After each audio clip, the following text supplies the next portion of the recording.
Get on the train before it leaves the station. The truth train is coming, gonna run them down, run them down. All right, hello everybody.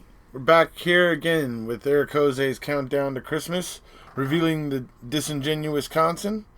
So today are going to be items 8 and 7. So you guys, if you're coming in on this late, there was 2 previous videos. You can go on my channel and go check that out. So today we're going to be talking about 2 items, and then after this it's going to be single things, counting down to Christmas, the final 6 days. So today we're going to be talking about number 1. Remember, this is focusing on what I view as improprieties by the state, by the investigation in general, and like I said, it goes kind of up and down the ladder. And today I'm going to be pointing out, and not frivolously, but pointing out where it appears Judge Sukowitz in this case does appear to be, playing some kind of role.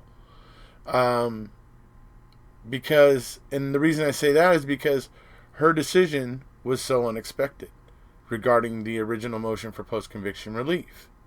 So, for those of you who haven't seen my video that I did about the motion that she made to the appeals court recently, where she's appealing many of the decisions made by Judge Sukowitz, and in that, her very opening thing, and I'll put the link for that video down below, by the way. Travis and I are going to get to the comprehensive one where we talk about a lot of the legal stuff, and we're working on that. It's coming very soon. It'll be here soon. So, but in that one, it talks about the fact that in the beginning, she made the motion for scientific testing to get the stuff to test it, and she tested that, and then she made a motion and everything and filed that.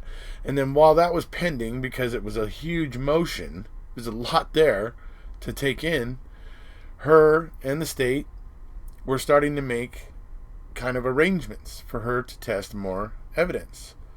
They were going to get the skull fragments, okay, that were supposed to have the beveling, so that Chris Palahniuk could put those under his microscopes over at Microtrace and take a look at them, because he saw something in the radiospectrography that caught his eye, and so he wanted to take a look at that. And there was other things. They were going to be able to look at the RAV. They're arranging to look at the RAV.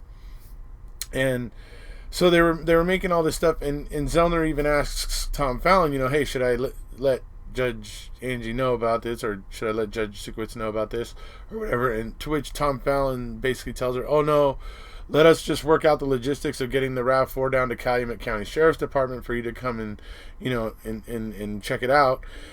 And they just basically said, we'll let her know about it. But in that period of that 2 days before that happened, suddenly Judge Angie's decision drops, and it's a complete denial. And suddenly all those agreements that the state was making, because they were basically assuming there was going to be an evidentiary hearing, and we'll get to that in a second.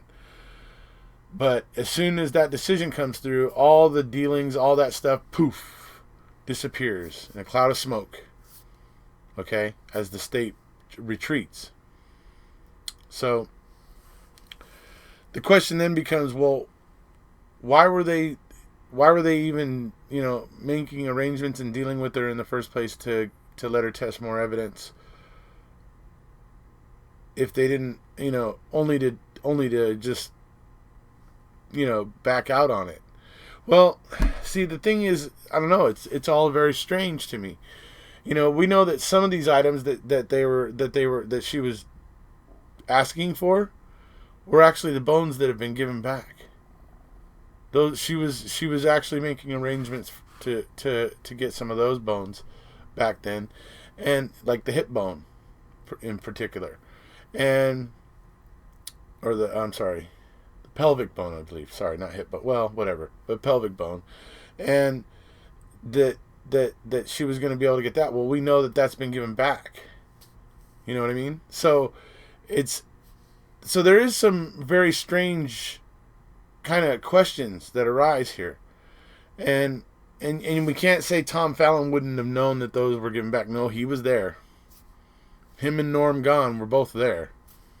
They were the ones making the decisions. So it's not going to play real well if they try to play dumb. Right? So, I mean, it's just a sticky situation, but here's the thing. The fact that the state, Tom Fallon, Norm Gahn, and the other guy, Mark Williams, okay? Those guys were basically assuming that an evidentiary hearing would be granted because an evidentiary hearing had been granted by Willis in the past.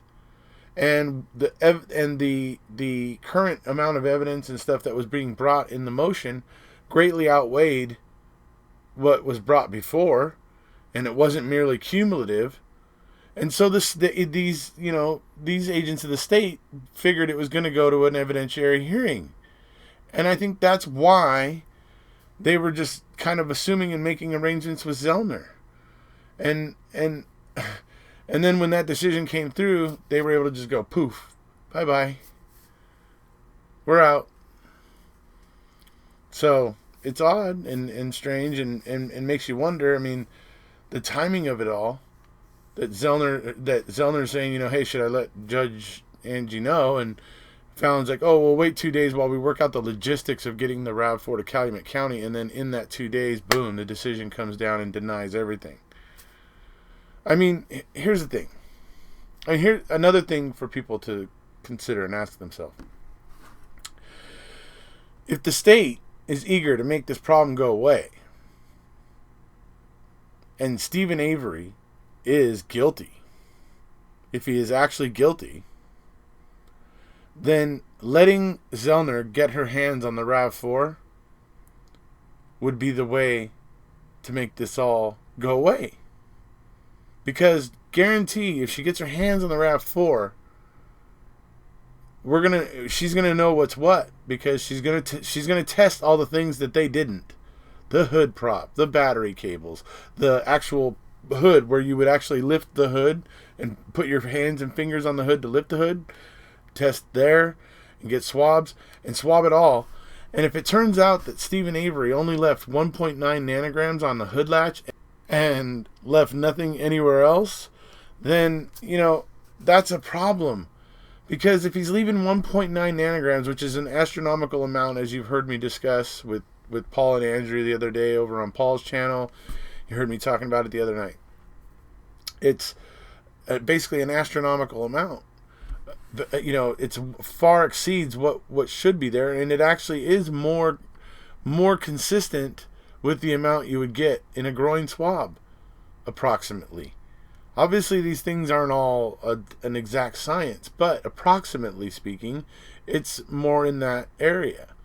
So it's certainly not a half of a nanogram like you would get from normally from touch DNA. Okay? So the issue that Stephen leaves 1.9 nanograms on the hood latch, then he would have left a significant amount of DNA in the other places, and that DNA, most likely, if he's leaving that much, some of that DNA being in that dark place, and no sunlight and whatever, that DNA will probably some of it will still be there. If he was leaving it in those, huge amounts, there will be some evidence of it being there. So it's like letting Zellner get the evidence, if it will prove that Stephen's guilty, would only work in the state's favor. I think it's the fact that they are so eager to avoid that tells me they know it isn't in their favor. Tells me that they pretty much already know it's not in their favor. Ultimately meaning that it won't help prove that Stephen is guilty of this. That it's going to end up making them look like kind of clowns. the way they have been all throughout this with the key and the cabinet and all the various things that, you know, just are just mind-blowing in this, right? So it's like I said, the fact that the state and Gahn and Fallon and Williams all basically thought it was headed for an evidentiary hearing themselves. I mean, both sides of this pretty much figured this was going to an evidentiary hearing. Okay? At least in all appearances.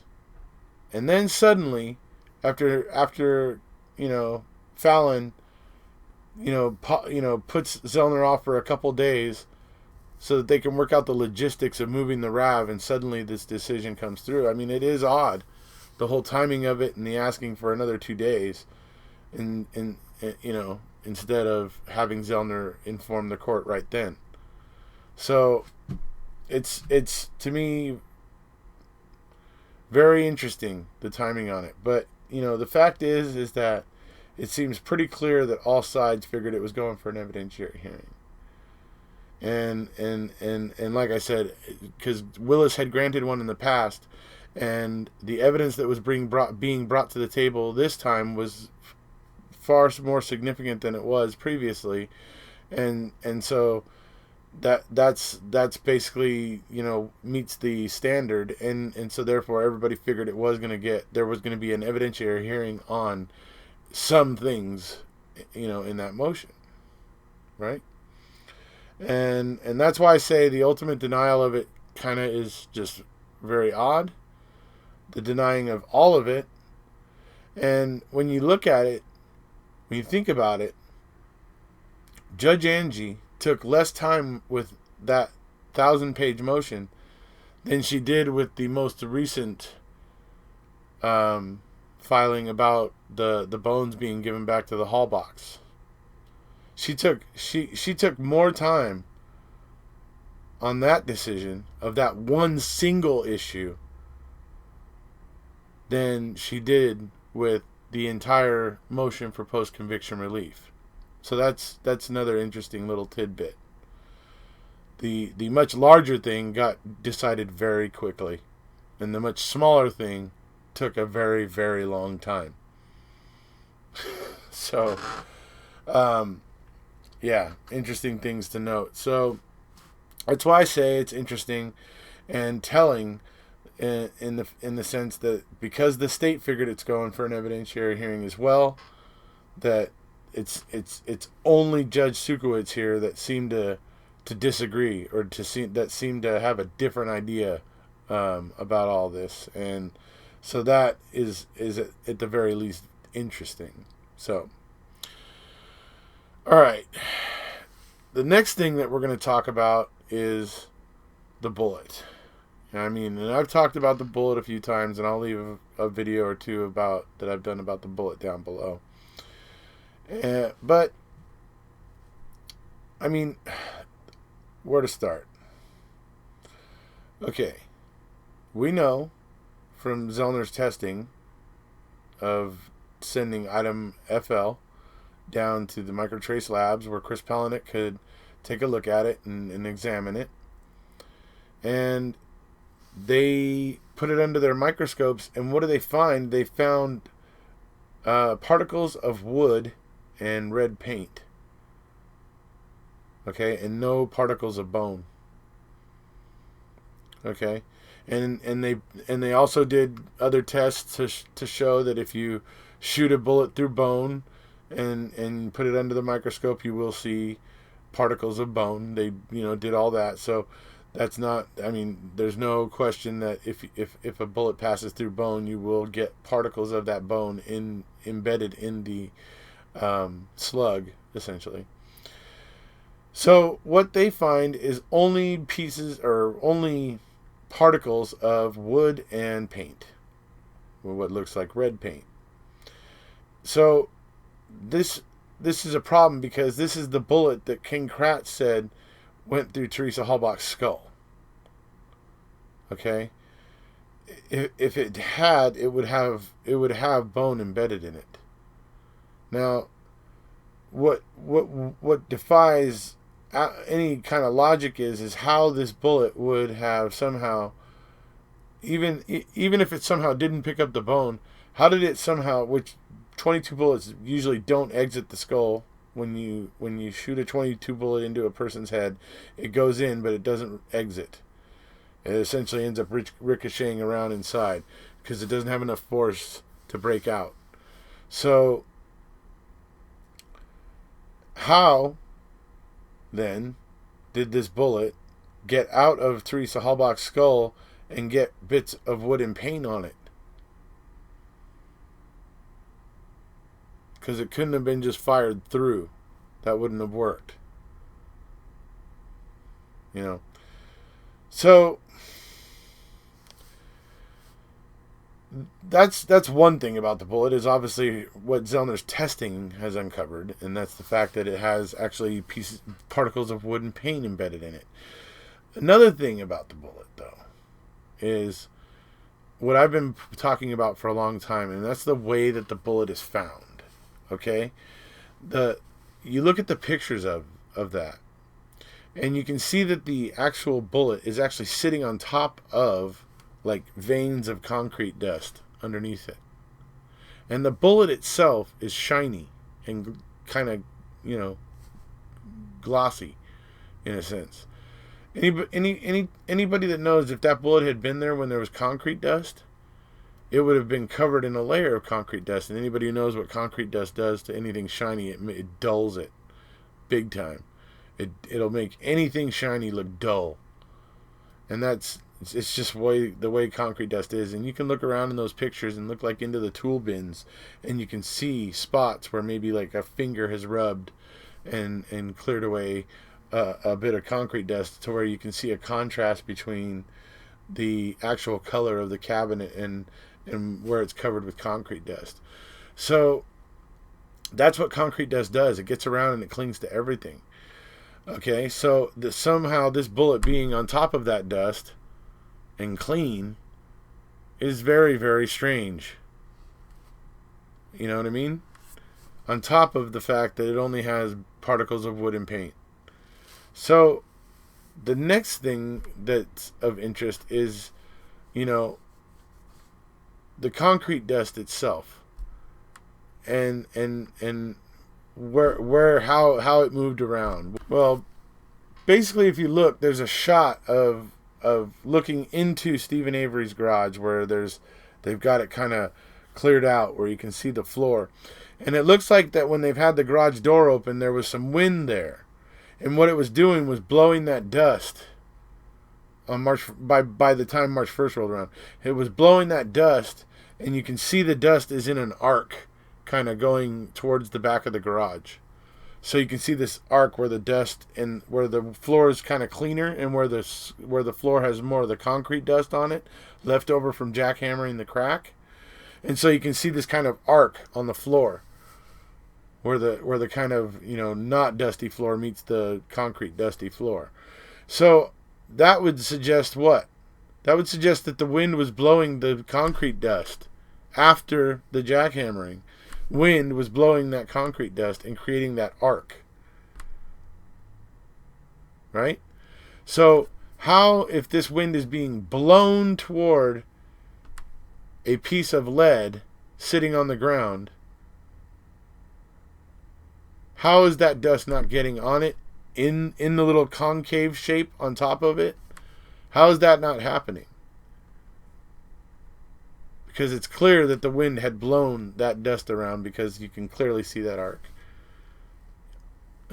So, anyways, I'm actually planning to do a little experiment over the Christmas break, where I'm going to try to do a couple of little experiments to kind of maybe potentially try to explain, or at least get a little bit of knowledge about 22 bullets and how they act and anyways. So I'm going to be going out to a little rifle range over the break, and I'm going to set up a little trap where I can try to shoot through a couple different things and save the slugs, and kind of just evaluate what each slug looks like, and kind of just compare them, and do a little just a comparison and thing and all that stuff for us to be able to look at, and potentially, form some ideas from. But so I'm planning to do that over the Christmas break. So just so you guys know, the bullet has just always been a very strange thing, because obviously, again, think about how it's found. Oh yeah, that's right. Tom Fassbender was pushing Brendan to say things happened in the garage. After Brendan had already said they shot her out by the fire pit, Tom Fassbender kept pushing and pushing and pushing for Brendan to say things happened in the garage, and then Brendan ended up moving the shooting to the garage.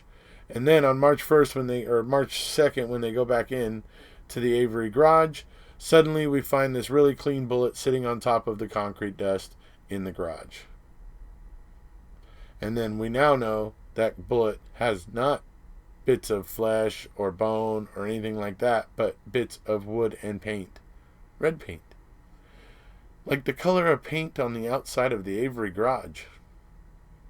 So, yeah. Yeah.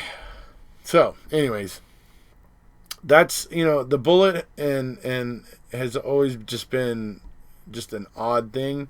It doesn't, it's one of the things that just kind of screams out that, well, especially when you know that the investigator, this is why it's kind of, you can see the impropriety, because you have the lead investigator, co-lead investigator, Tom Fassbender, leading Brendan down the path to say it, feeding Brendan the information, pushing Brendan to say things happened in the garage, doing all those things, and that's the impropriety. That's, that's these agents, basically mentally beating up on a 16-year-old kid to tell the story they want him to tell so that they can nail his uncle. They'll ruin a 16-year-old's life for that. They fed him everything. And even and as far as saying stuff happened in the garage, I mean, they were even trying to suggest things to him, like, did he use the wires hanging up in the garage for anything? Like, they were trying to imagine, like, him and Steve were out there and it was kind of, and it was some kind of torture chamber. They have no idea. I mean, Brendan faints at the sight of blood. There's no way he could have done any of these things. And it's, so yeah, Fassbender pushing and suggesting to Brendan that things happen in the garage, and then eventually Brendan breaks down and says it. I mean, that just goes along with what we've all been saying about Brendan the whole time, and about the interrogation of Brendan. It's bogus. It's all fed to him. None of it comes from him.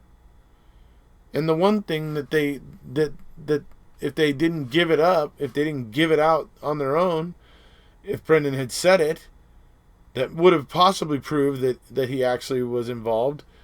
Because he wasn't saying that, because he had no idea they wanted to hear it, they eventually had to suggest it and tell him she'd been shot in the head. Because he just wasn't going to say it on his own, because he didn't know. Yeah. It's the impropriety. And I mean, it's just with the bullet, it goes all the way around, because, yeah, like I said, it's the coercion of Brendan that leads them back into Stephen Avery's garage on March 1st, or 2nd and 3rd. So it leads them back there then. So it's obvious that what was done with Brendan was wrong. Okay.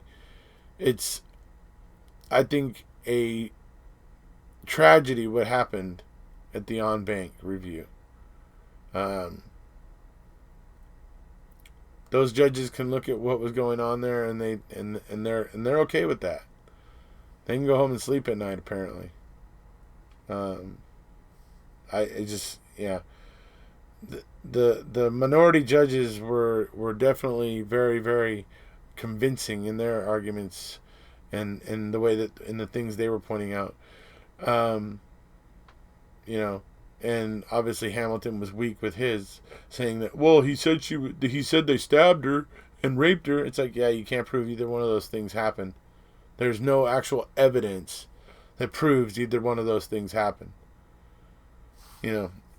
So yeah, the bullet is definitely a big deal. It's just, yeah, it's odd. It's like I said. I mean, and like I said, it actually is bowl shaped on top. It has like a concave bowl kind of shape on the top, facing up. So certainly concrete dust, if it was there during the jackhammering, concrete dust would have collected in that little bowl shape area. I mean, that's obvious, So as I said, I will leave my link to my video about Zellner's motion for appeal with the Court of Appeals, where it talks about the fact that the state and they were making arrangements to test more evidence because everybody figured this was going to an evidentiary hearing and all that. The part where she argues that, I'll leave my link to that video. Everybody, yes, Travis and I are going to get to the more comprehensive video where Travis is going to talk to you guys about some of the legal aspects of it. We're getting to that. We're going to have that hopefully very, very soon. And, but I will leave a link to the video that I made down below. I will also leave a couple links for the videos I've made about the bullet so you guys can see some of the pictures and know what I'm talking about if you don't already, if you're new to the channel and just seeing this for the first time. So I'll link those down below. Hope everybody's having a good, happy holidays. If you haven't already, please hit subscribe. And we'll see you.